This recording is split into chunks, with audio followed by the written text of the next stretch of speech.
In this section, we're going to write the server and wrap up the project. So what we left off in the last video with is a fully functional client, but the client is currently not connected to the server. So in this section, what we're going to do is we're going to implement all the server-side logic. And let me show you guys what it's going to look like when we're done.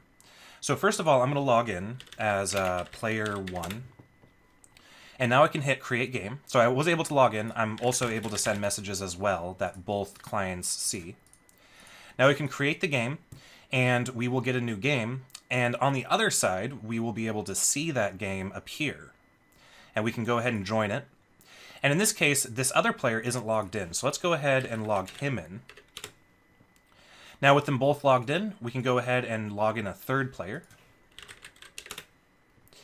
And now we have our game options with our sets that we can enable or disable, as well as a score limit that we can set.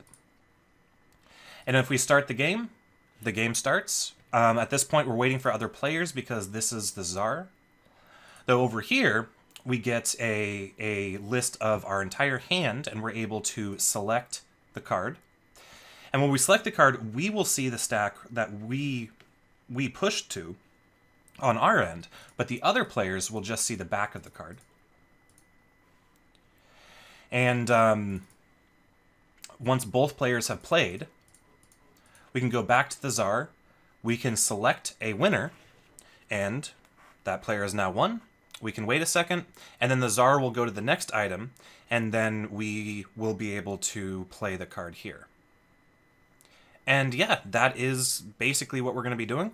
We are just going to be writing the server-side code. It's going to be pretty straightforward. There's not a whole lot that we're ever going to have to do on the client. Like I said, the client is 99% done already. The only things that's lacking is it's lacking a connection to Socket.io and dispatching those actions to the server. But that's very, very small amount of code. And with that, we will go ahead and move on to the next video, and we'll see you guys then.